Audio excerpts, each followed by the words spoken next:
Perkara dugaan gratifikasi di lingkungan Sekjen MPR, dalam 2 hari ini penyidik melakukan pemeriksaan terhadap sejumlah saksi dari pihak-pihak swasta. Penyidik mendalami terkait dengan pola pemberian dari para pihak swasta ini kepada tersangka saudara MC, bahwa dalam proses-proses atau pola pemberian itu diduga pemberian dilakukan di awal sebelum adanya proyek, ya, sehingga ada istilah uang hangus yang diberikan dari pihak-pihak tersangka kepada tersangka saudara MC.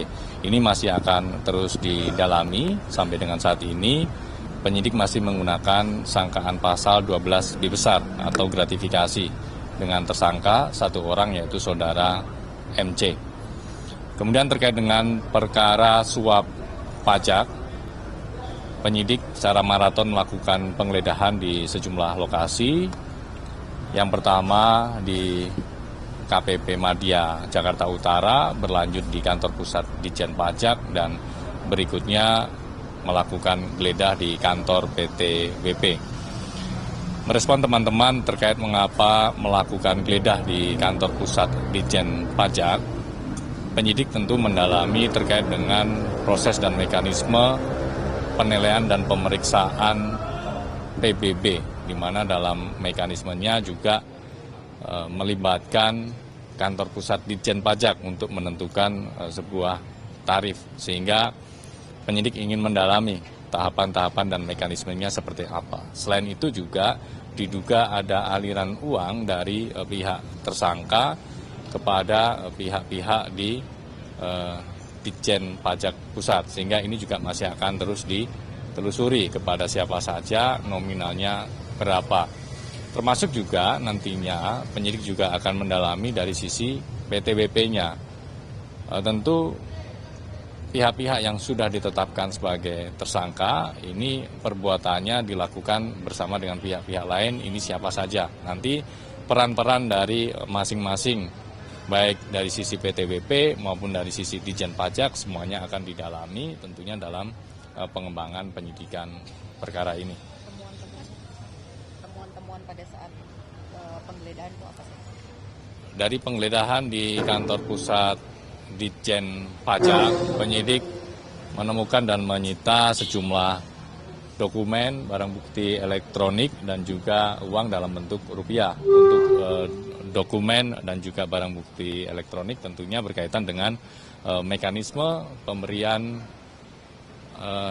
nilai dari pajak atau proses-proses pemeriksaan dan penilaian dari PBB untuk PT WP tersebut. Tentunya dalam proses penyidikan ini nanti kita akan telusuri apakah hanya di sini saja modus-modus pengaturan nilai pajaknya, apakah hanya di jenis pajak PBB saja atau juga di pajak-pajak lainnya, termasuk juga apakah hanya terhadap PT WP saja, apakah juga terjadi kepada wajib pajak lainnya. Tentu ini terbuka kemungkinan untuk kemudian dilakukan pengembangan oleh penyidik. Sebentar. Kalau ada aliran uang ke DJP, apakah ada indikasi penyalahgunaan wewenang dari pejabat yang lebih tinggi dari KPP Madya? Ya, semuanya itu nanti akan didalami karena memang dalam proses penentuan tarif penilaian pemeriksaan PBB ini ada diduga konsultasi dari KPP Madya Jakarta Utara ini kepada pihak-pihak di kantor pusat Ditjen Pajak. Nah, itu seperti apa gitu ya, tahapan-tahapan dalam penentuan nilai pajak. Karena kalau kita melihat kembali konstruksi perkaranya, bahwa penetapan nilai PBB PTWP ini semula 75 miliar. Tapi kenapa kemudian turun drastis menjadi 15,7 miliar. Nah, bagaimana perjalanan atau proses-proses yang dilakukan di Ditjen Pajak, baik di KPP Madya Jakarta Utara maupun di Ditjen Pajak Pusat, khususnya di Direktorat PP, Peraturan Perpajakan, dan juga di Direktorat Ekstensifikasi dan Penilaian. Nah, ini peran-peran dari unit-unit di kedua direktorat itu seperti apa dalam proses penilaian dan pemeriksaan PBB yang dilakukan pada KPP Madya Jakarta Utara terhadap PT WP ini. Ada absensi dari Presiden nggak, Mas? Karena realisasi penerimaan pajak di 2025 itu kan tidak mencapai target gitu. Ada atensi nggak terkait penegakan hukum di sektor pajak ini? Yang pertama, tentu kita prihatin dengan adanya korupsi di sektor pajak, apalagi kalau kita melihat capaian penerimaan pajak tahun lalu tidak tercapai dan kita juga sedang mengalami defisit fiskal juga. Nah, tentu kami berharap penanganan perkara di sektor pajak ini menjadi momentum untuk melakukan perbaikan secara menyeluruh. Terlebih ini masih di awal tahun, sehingga kita masih punya spare waktu panjang bagi Kementerian Keuangan, bagi Ditjen Pajak.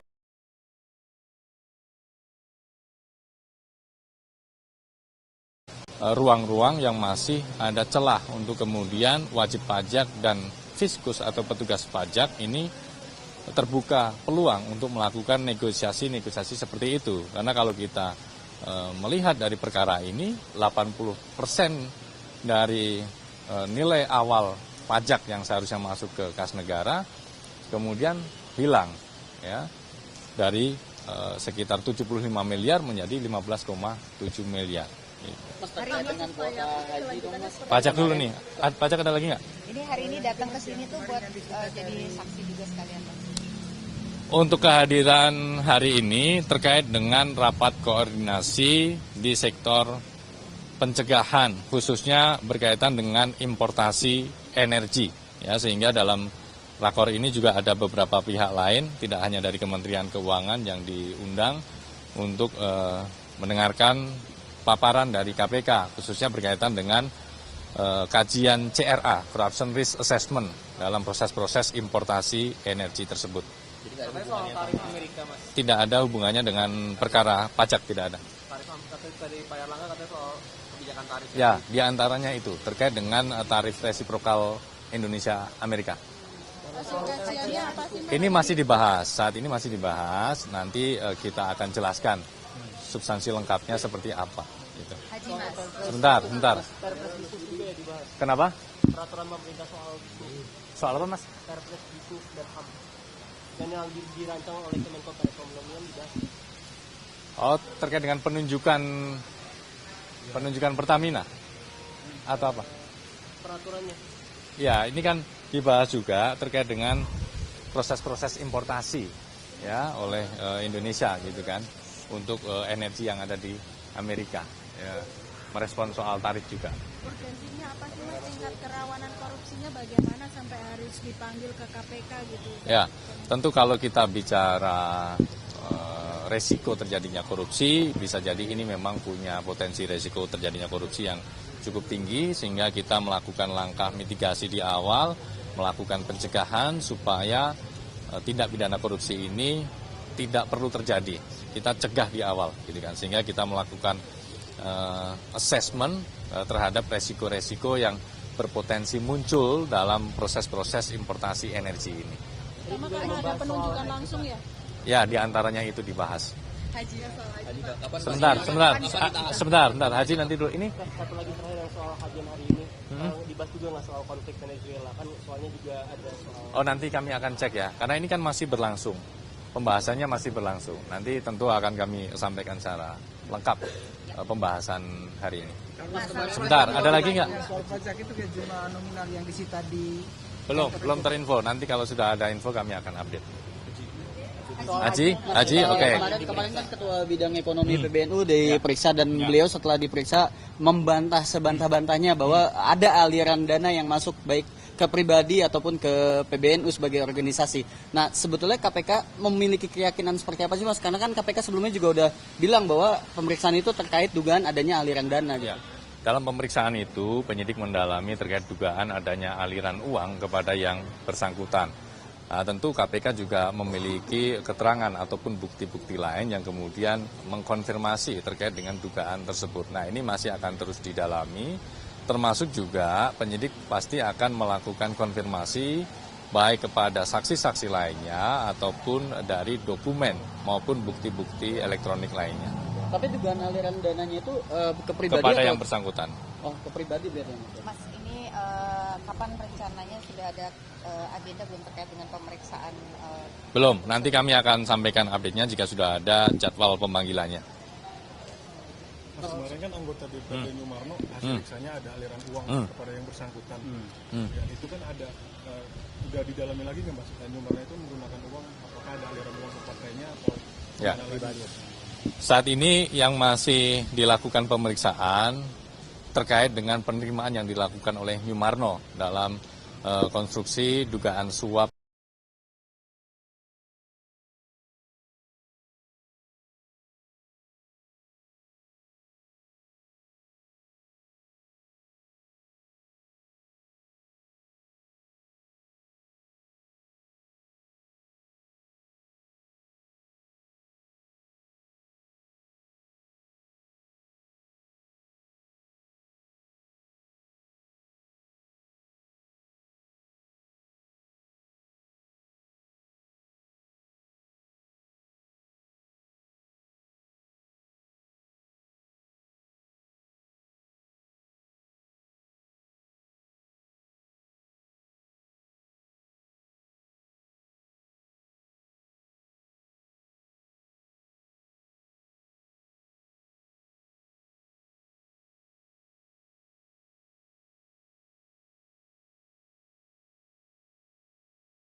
anggota Hasanuddin di sini yang dilanjut ini proyek dugaan suap ijon proyek di Kabupaten Bekasi ini. Kita belum menelusuri lebih lanjut terkait dengan aliran-aliran berikutnya dari Nyumarno ini untuk siapa lagi. Ya, jadi ini masih di layer 1. Mas, kalau si Iin Farihin, nah itu kan kemarin hasil riksanya dijelaskan oleh KPK bahwa yang bersangkutan didalami soal hubungannya dengan HM Kunang, ayah dari Ade Kuswara. Ya. Sebetulnya hubungan seperti apa Mas antara kedua orang ini, Mas? Ya. Yang pertama, dalam konstruksi perkara ini ditemukan dugaan fakta bahwa HMK ini dalam beberapa hal ikut dalam pengurusan di lingkungan pemerintah Kabupaten Bekasi, termasuk dalam hal pengadaan barang dan jasa. Oleh karena itu, dalam suap ijon proyek ini, aliran suap dari pihak swasta, yaitu saudara SRJ, tidak hanya kepada ADK sebagai bupati, tapi juga kepada HMK, yang mana HMK ini juga merupakan ayah dari Bupati ADK. Nah, kaitannya dengan saksi Iin yang kemarin dipanggil adalah terkait dengan dugaan proyek-proyek pekerjaan yang ada di Bekasi. Karena diduga Iin ini juga terafiliasi dengan beberapa vendor, beberapa penyedia barang dan jasa yang juga mengerjakan sejumlah proyek di Bekasi. Termasuk nanti terkait dengan aliran-aliran uangnya tersebut. Berarti Iin ini berkomunikasi intens dengan HM Kunang gitu ya Mas, dalam setiap proyek yang digarapnya gitu. Betul, itu ada komunikasi-komunikasi yang kemudian juga kami capture, yang tentunya dalam proses pemeriksaan kepada saksi itu juga akan diklarifikasi, akan didalami. Pak, berarti untuk korupsi kuota haji kan Pak Yakut nanti akan ada infonya untuk pemeriksaan ya Pak? Ya, nanti kami apakah akan ada infokan. saksi-saksi lain mungkin yang mau diperiksa juga? Nanti jika sudah ada jadwal untuk saksi lainnya, kami pasti akan update. Seperti hari kemarin, 2 hari berturut-turut KPK juga memanggil saksi-saksi lainnya untuk memberikan keterangan ya berkaitan dengan inisiatif pengambilan diskresi pembagian kuota haji, kemudian berkaitan dengan aliran uang, gitu. Itu masih akan terus berlanjut penyidikannya. Dari PBNU akan ada lagi saksi yang dipanggil Nanti kalau ada kami akan sampaikan update-nya. Mas, satu lagi Haji. Ya. Jika dipanggil nantinya Yeceki dan Gus Alex, apakah pasti akan ditahan atau memang menunggu keputusan dari penyidik? Ya, nanti kita lihat kebutuhan dalam proses penyidikan ya untuk penahanan seseorang. Nanti kapan, nanti kami pasti akan sampaikan. Berarti sekarang belum perlu? Saat ini belum ada pemanggilan kepada yang bersangkutan. Nanti jika sudah ada pemanggilan kepada saudara YCQ dan saudara IAA dalam kapasitas dalam statusnya sebagai tersangka, nanti kami akan sampaikan. Oke ya. Oke. Terima kasih.